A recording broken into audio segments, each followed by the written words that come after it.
Welcome to the December episode of the City of Los Alamitos local stage, where we bring you closer to the people, programs, and services that make our community thrive. I am your host, Megan Shimada, and in today's episode, we are excited to highlight the bright faces from across our city. Our wonderful star-studded guests include, from Long Beach Animal Care Services, Volunteer Coordinator Matt Yniguez, Recreation and Community Services Department Manager Jason Bruton, Development Services Department Manager Irving Montenegro, and Shining Light Social Media Consultant from Discover LosAl, Jenna Holcomb. Together, we'll explore the work they're doing to keep Los Alamitos a safe and vibrant place to live. Let's welcome our very first guests. All right, up first, we have Long Beach Animal Care Services here with us today. Welcome, Matt. Thank you for being here. Thanks for having us. All right, well, if you could start by telling us a little bit about Long Beach Animal Care Services. Sure. Long Beach Animal Care Services, we're located at 7700 East Spring Street over at El Dorado Park. We're open to the public Wednesday through Sunday. And so our service areas are Long Beach, Los Alamitos, Cerritos, and Signal Hill. So if you want to come down and adopt a dog or cat, we have a lot on site. Fantastic. And how many animals are currently in your care? We have kennel capacity for about 105 dogs, and unfortunately we are usually at capacity for dogs, hovering around there, usually large breed dogs, pitties, huskies, and shepherds. We do have a number of cats still on site. Usually, like, kitten season is spring, summer, into the fall, and we get a little break in the winter, and it starts up again in spring. But we still have some, kittens coming in. It's still warm outside. And we are actually dealing with a hoarding situation. So we had a hoarding situation of 70 cats that we had brought in. So it's little by little they're bringing them in. And fortunately, a lot of our rescue partners have stepped up, and they are taking in a lot of the cats. So they're taking the brunt of it, but we're still dealing with a pretty sizable number. Do you have any exciting events or programs that are coming up that our viewers should know about? We always have kind of adoption promotions, like, seasonal themed or monthly themed. We also do what's called First Fridays. So the First Fridays of every month, we have waived adoption fees, and we are open a couple hours later. So that's tomorrow, right? And then we have the monthly promotion going on now. It's going to be called Give Thanks, Give Love, where adopters can choose their adoption fee, how much they're willing, they like to give.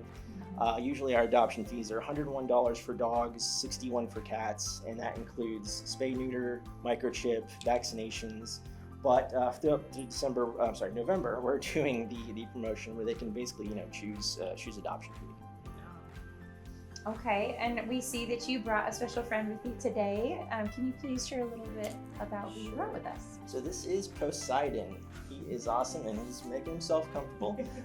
He is a 5-year-old husky. He's just the sweetest boy. This is kind of he's just he's a very low-key husky. Usually, they're energetic pups, but he just kind of has a quiet energy about him. He's neutered. He recently got a bath. He's ready to find his home. He actually, we just took him to an adoption event over the weekend, and he was a total rock star.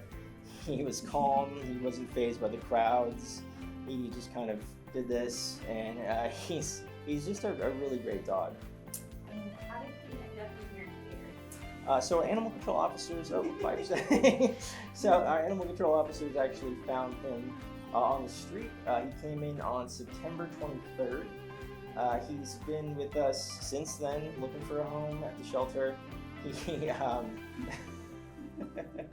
so relaxed. He's neutered. He had a bath. He's obviously makes himself at home pretty easy. He's a really sweet guy. He did great in the car. The adoption event was actually in Pasadena, so he had to sit in the back seat all the way there, and he was just very chill. Yeah. Does he like children? We don't really do kid testing, but there were a lot of kids at the event who were coming up and seeing him, and he was just kind of, being his normal, mellow self. So it seems like he's fine with them. Right. Yeah. Do you test them with cats as well? We don't generally do cat testing. Okay. If we have some information about their previous home experience, we'll have that. We do, occasional dog testing. And our dog behavior person will do play groups and see how they do and different play styles. Yeah. So that information we can have about them. excited. Come here, buddy. Excited. He's just so relaxed. Yeah. Well, I'm glad that he's relaxed here with us today. Yes, yeah, this is a good example of him just being able to completely just let his hair down. Yeah. And if someone's interested in adopting him, how would they go about that? Sure, so we do same-day adoptions. So they would just need to have a driver's license. They can go up to our adoption desk and start the process. We can do like a meet and greet and kind of, to see how it goes. If everything looks good, we could get same-day adoption, so they can take them home same day. Wonderful. That's so great. Well, where can our viewers receive more information about all of your adoptable pets? So we have our website, longbeach.gov/ACS. And on the homepage there's a section called Our Animals. If you click on that, you can see all of our available animals that are not just on site, but also in foster care, because we do have a lot of animals in foster care. And if people are interested in fostering, there's information on the website as well. So we're always looking for fosters. And they can, also just email animalcare@longbeach.gov if they have any other questions. Well, thank you for taking the time to share with us today, and thank you, Poseidon, for relaxing with us today. We appreciate your time. All right. Thank you. Next up, we have Recreation and Community Services Manager Jason Bruton. Welcome. Thank you. Thank you for being with us today. Will you start by telling us a little bit about yourself and how you serve our community? Sure. I'm one of the recreation managers here for the city. We oversee a lot of stuff. Right now I am working on aquatics, all of the events, youth and adult sports, facility rentals, and then I am also in charge of Race on the Base. Wonderful. Tell us a little bit more about Race on the Base. So we're really excited to bring Race on the Base back again for the 45th year.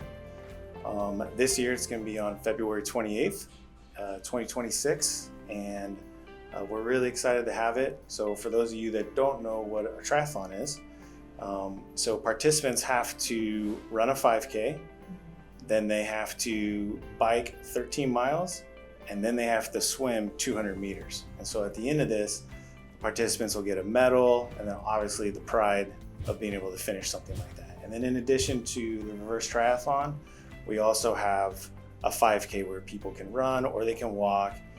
Both of them are going to be around the Joint Forces training base, so it's really exciting. Fantastic. And what makes this race so unique? So there's events that happen all over the place, all over Southern California.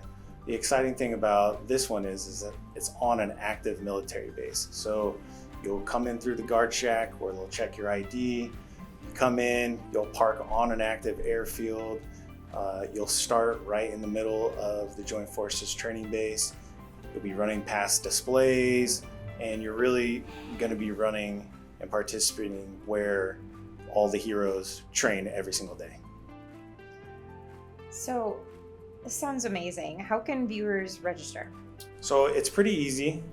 You can go to our website, which is raceonthebaselosal.com, and there you're able to register for either one of the races. So it's either going to be the reverse triathlon or the 5K.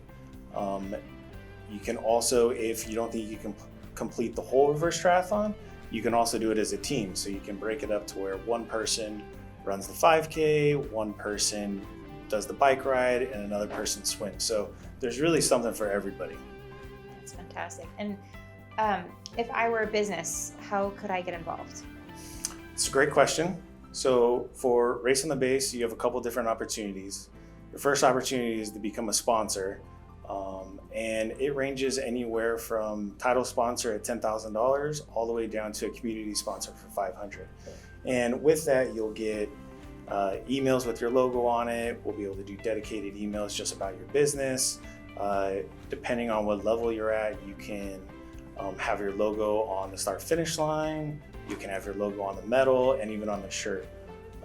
If you don't want to do that, you can also be an exhibitor, which if you're a nonprofit, you can exhibit for $25. If you're a for-profit or just one of our local businesses, it's $105. And basically, all of the participants come, they pick up their bib at our expo, and that's where you're going to be promoting your business, being able to talk to the public, and that's where you're going to see a lot of engagement. So you can, either way, you can get involved or can always sign up for the race. And if you don't want to do that, you can also volunteer. Awesome. What are some other events in the city that businesses have the opportunity to get involved in? I'm glad you brought that up, because we are about to announce our 2026 sponsor packet and our vendor packet. And so both of these cover every single event we do. So we start off the year with our race on the base, and then we go into our weekend of art. We have spring carnival, we have the 3rd of July, we have trunk or treat, we have celebrate Los Al, and we have winter wonderland. So you're able to become an exhibitor or a sponsor for either one of those. And again, every single one of these events has a wide range of different businesses. We have over 10,000 people coming to several of them. So it's a great opportunity for you to get out and to have your business showcased to everybody in the community. In addition to Race on the Base being on the Joint Forces Training Base, is there anything else that you offer? There is. Thank you for asking me that question. We have a great relationship with the Joint Forces Training Base. We used to have a very large aquatics program that we had there for years and years. We ended that program in 2016, and 2 years ago we actually brought it back. So we started out small, and we were at the high school in Los Alamitos, and then we quickly outgrew that, and there was just such a strong need for more classes, and we were pretty limited over there. So we were able to bring it back to the Joint Forces Training Base at the MWR pool facility over there, and we're happy that we just keep growing. Right now we offer classes Monday, Wednesday, and Saturdays, and that's really on the off-season months. And then we have our summer program, which is just blowing up. We're doing amazing on it. And we offer classes Monday through Thursday with rec swim on Saturday and Sundays. And then we also have swim lessons again on Saturdays. What are the ages that you offer swim lessons to? So we have a wide variety of ages. We have parent me classes, so all the way from 1-year-olds getting in the water for the first time, all the way up to 18 years old. And it really depends on your ability and your willingness to learn how to swim. So we have some people that are trying to perfect the different strokes and really trying to make like a swim team at school. And so we offer a pre-swim team class where we just go more in depth on, you know, the different strokes and the different technique to get you to that next level. And then we just have people that, you know, are just learning how to swim. And so it's like a water safety, and it's a really big initiative for us to teach water safety in our community. Great. Wonderful. Well, thank you for your time today. You're welcome. Next up, we have Jenna Holcomb from Shining Light Social Media Consultant from Discover Los Al. Can you just start by telling us about Discover Los Al? Yeah, so Discover Los Al has been such a special project to be a part of. The city has partnered with me to tell the stories of the small businesses in our special town. So they wanted to create a page where you can discover all the things our city has to offer, the small town charm that we know and love in Los Al. So we're telling the inspiring stories of how these businesses came about, what motivates them every day to start their bakery, start their small business. And Los Al is full of small businesses, so it's been an honor to interview these business owners and use our platform to tell our stories. So if you look on our page, you'll see all these amazing stories and follow along. We're telling you where to eat, where to shop, where to play. And it's been a really awesome, engaging profile. Tell us a little bit about you and how you got started in Discover Los Al.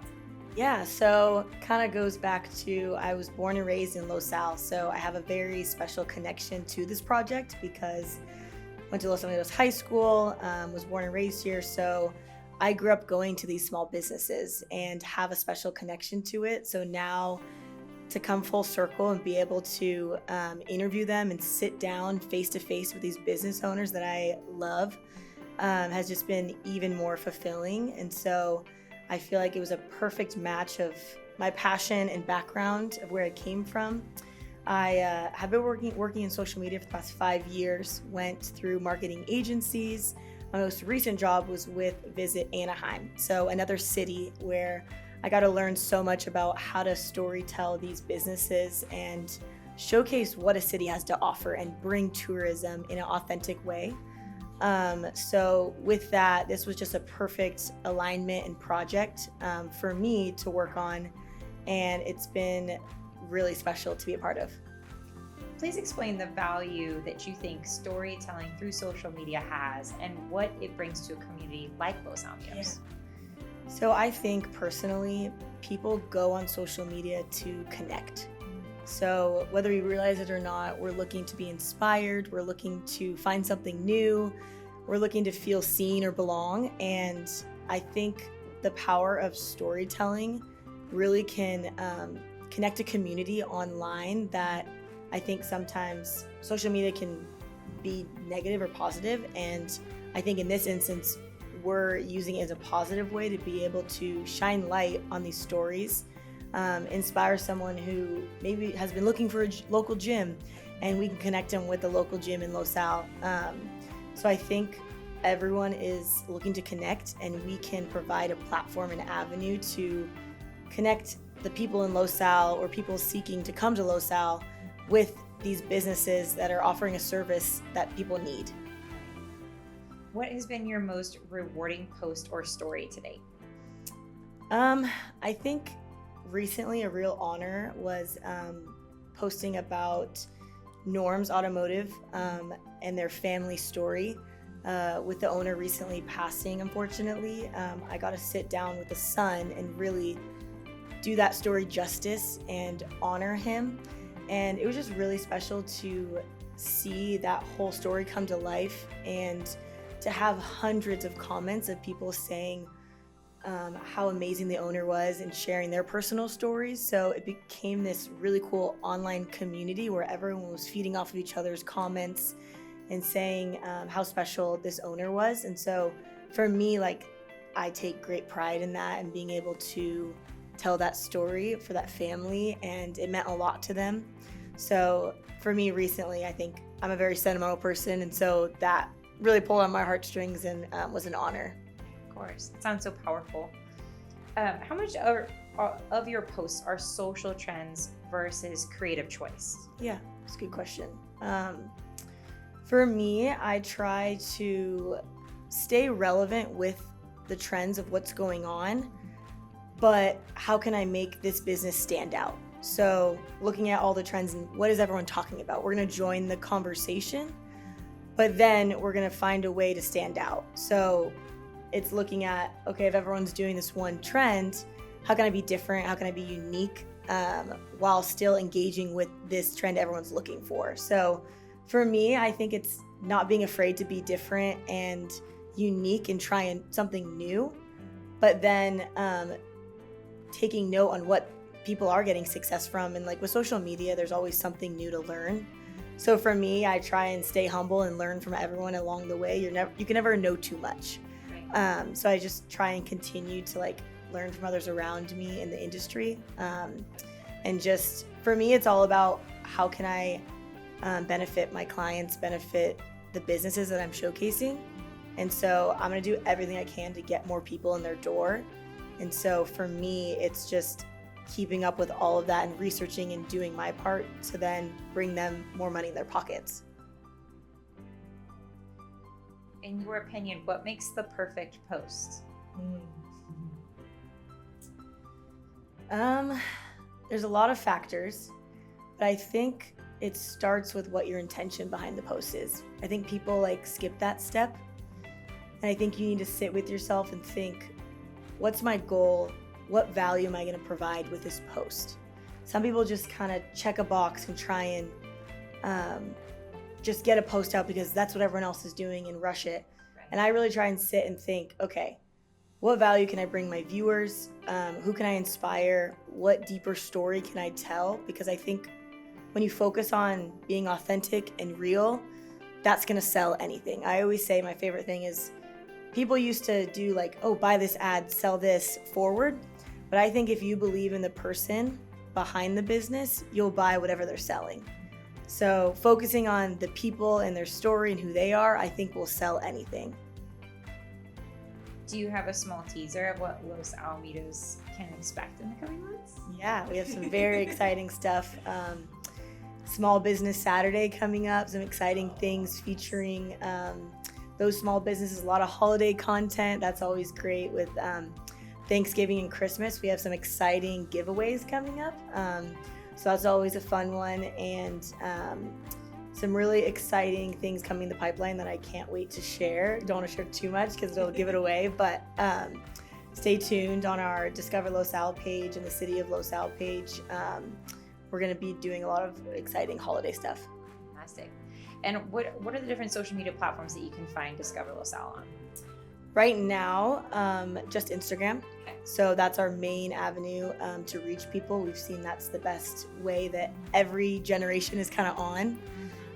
You got to reach everyone on that. Maybe growing in the future, but right now, Instagram. Fantastic. Well, thank you for taking the time to speak with us today. We really appreciate you coming on board. Yeah, thank you so much. Next up, I'd like to welcome Development Services Manager Irving Montenegro Jr. Welcome. Thank you. If you could start by telling us about yourself and what you do here in the city. Sure. So, Development Services Manager for the City of Los Alamitos, specifically for Development Services Department. My main responsibilities are really to manage the Community Development Division, provide support upward to my Director of Development Services, and then downward to our team. That really consists of a lot of team members and staff that provide support to the city. And so my role is to really provide direct support, but to manage projects, to assist on the community development side of what we do in the city, and really just to be a customer service friendly and a proactive partner in the community. All right, please tell us, what exactly is Development Services? Yeah, so Development Services, it's kind of a unique title for what the department holds. In most cities, you'll see Public Works, Community Development separate. The way we do it is we combine the two. So we make one mighty force of the department, and but we are one of a few departments in the city. So the other departments, of course, Recreation, Community Services, we have Police Department, we have the Finance team, and then within the admin team, we have the City Manager's Office, City Clerk's Office.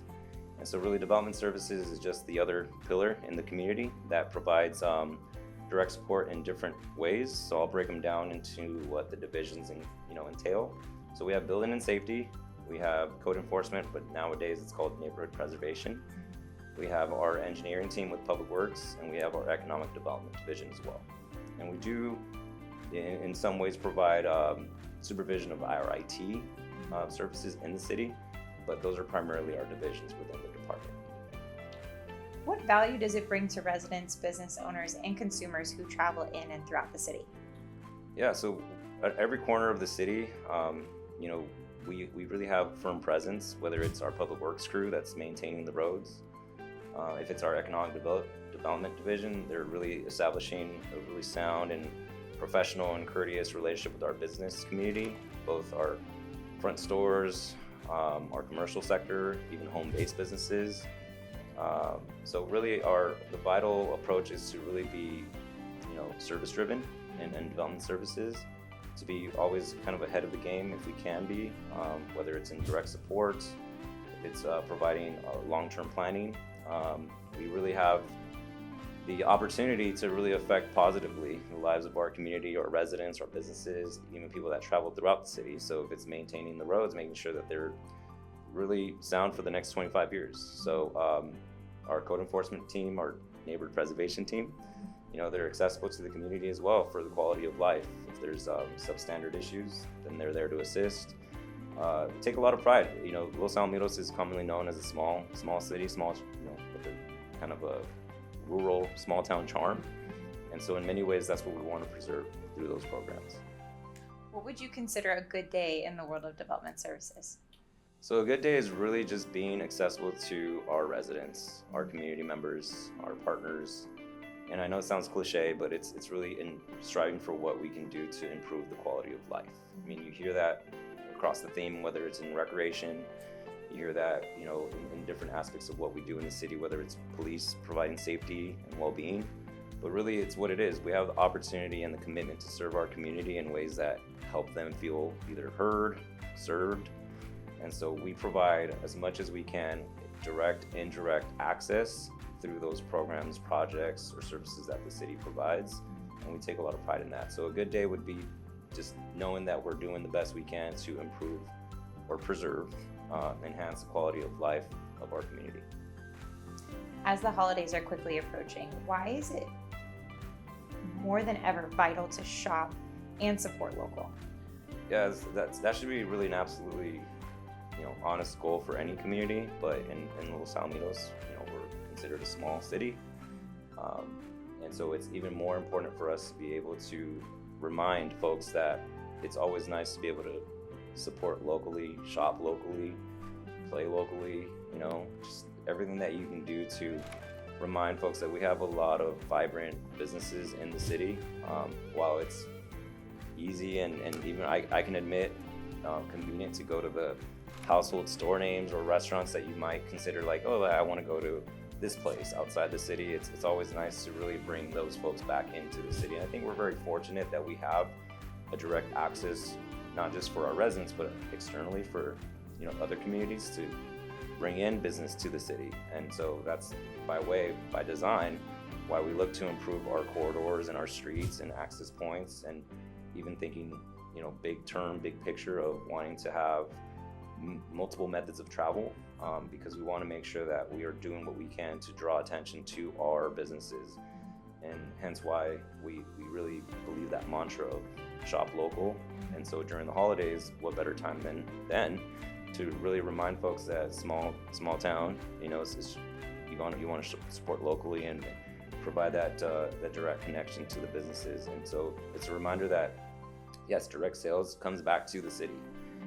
Online sales, if you're doing anything that you're shopping online for convenience, we do get a percentage of that. It's important to note that yes, if you're on Amazon or shopping for another business online, if the sale gets brought into the city, that is a percentage of benefit revenue that does come back.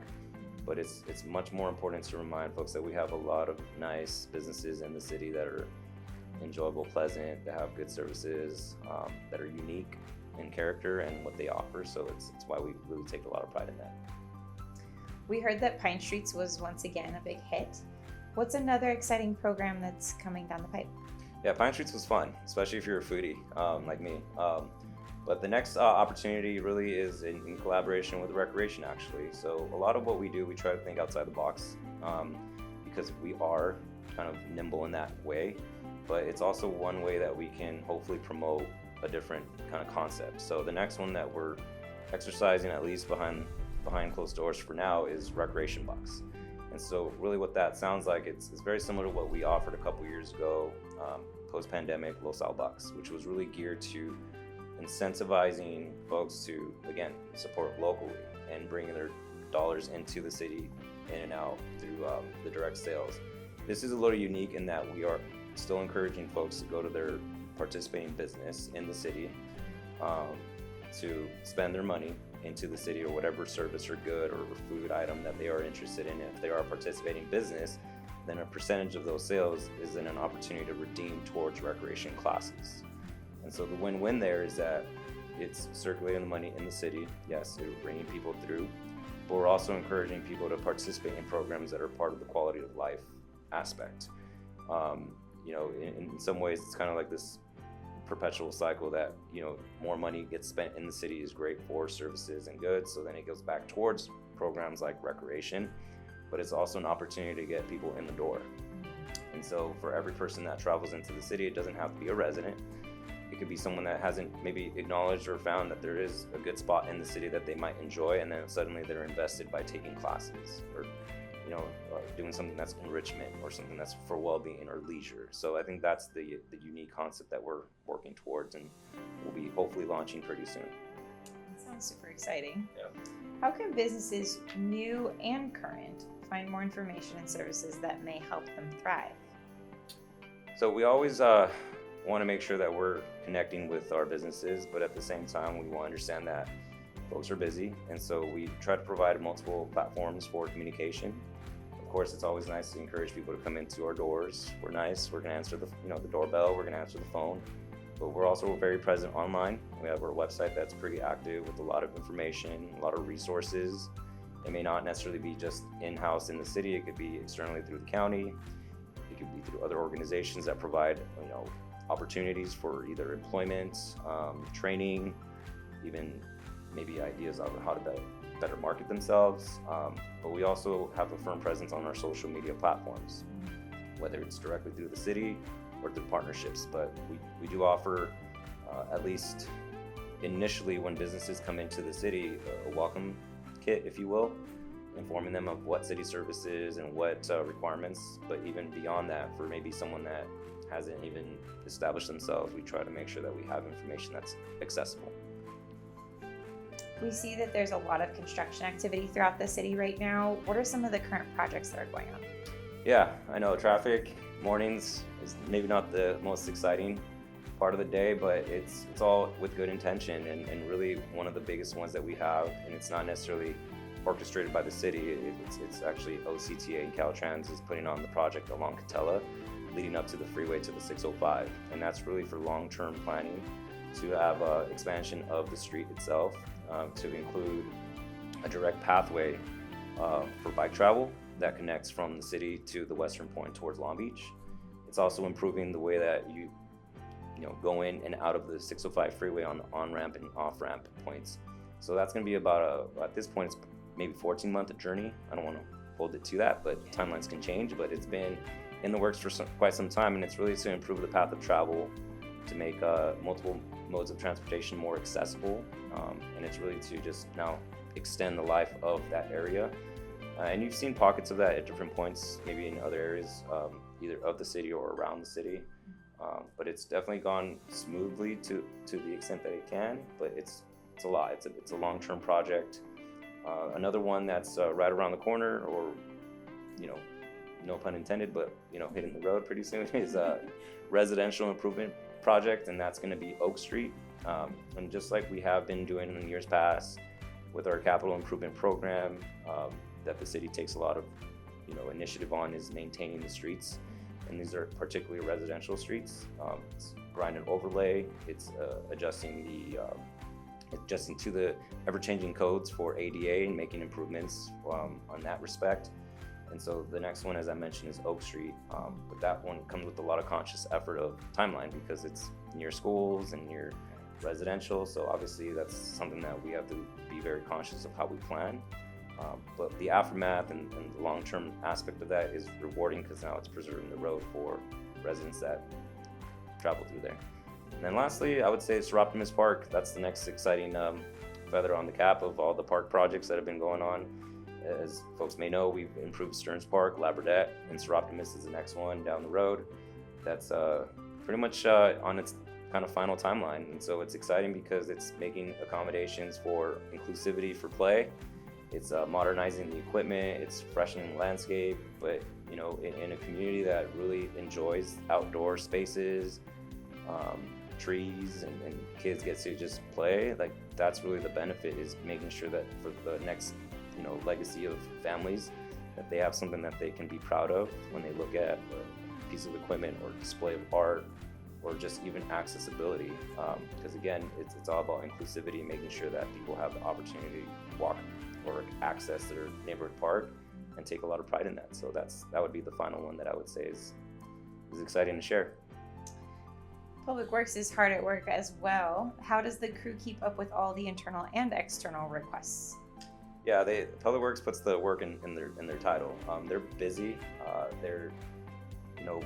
We've come a long way from just even recently to having 7-day coverage. And I don't know if most people know that there's boots on the ground Sunday, Saturday through the week, and that's by design to ensure that one, there's productivity happening in the city, but it's just the aging infrastructure. It's the requirement of the jobs, making sure that things are maintained, that the grass is green, that the medians are in good shape, that our public places like open spaces like parks are being well maintained, and that people can take pride in the city of Los Alamitos. So they work extremely hard, no matter the conditions, no matter the weather, and they take a lot of pride in making sure that their hard work and craftsmanship goes into a long-term plan.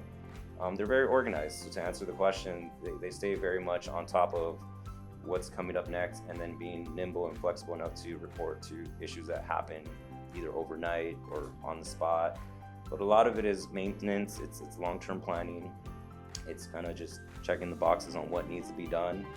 And so I would say that it's evident when you drive in the city and then when you drive outside the city, where you can see the distinction of their work, right? And you see some of the things like sidewalk repair, or you see signage that's being replaced because it's old or it's been vandalized per se, or maybe it's just weathered. But even just subtle improvements on residential and open spaces, making sure that things are in good shape. So I would say that's the craftsmanship of what they do. And how can our viewers report issues to Public Works? So there's multiple ways. As I mentioned earlier, with just being accessible, yes, we encourage people to be in contact with the city, but we understand that someone may not always be available on a Friday or a Saturday to answer phones per se. But we do have, methods of social media. We do offer our My City app, where folks can submit service requests directly. They can do it personally with their information. They can do it anonymously if it's something that they're not sure if they want to be attached to. So that's an easy way to just download the My City of Los Al app, and then just make sure that they can report things. They can even take pictures, identify exact locations. So that's one way, but another way is just contacting the city, whether it's over the phone, email. There's even methods online to be able to direct concerns over to where it needs to be, or if you happen to see a public works person, wave them by. They'll be happy to take a concern if it's something that is of true merit, and they'll be on it. So those are the different ways that we can offer those services. Wonderful. Well, thank you for your time today. Any closing thoughts? No, just I really want to encourage the community to just stay connected with the city. There's a lot going on, not just in development services, but throughout the city. And so take a lot of pride in seeing people smile and enjoy, and even those that maybe higher expectations and have something to say, we're here to help. So it's absolutely our pleasure to provide that service. So thank you. Of course. Thank you for joining us on the Local Stage Show. We hope you enjoyed hearing from the community leaders and partners who are making a difference right here in Los Alamitos. Be sure to stay connected with the city for upcoming events, programs, and opportunities to get involved. Until next time, this is the Local Stage Show, where community takes center stage.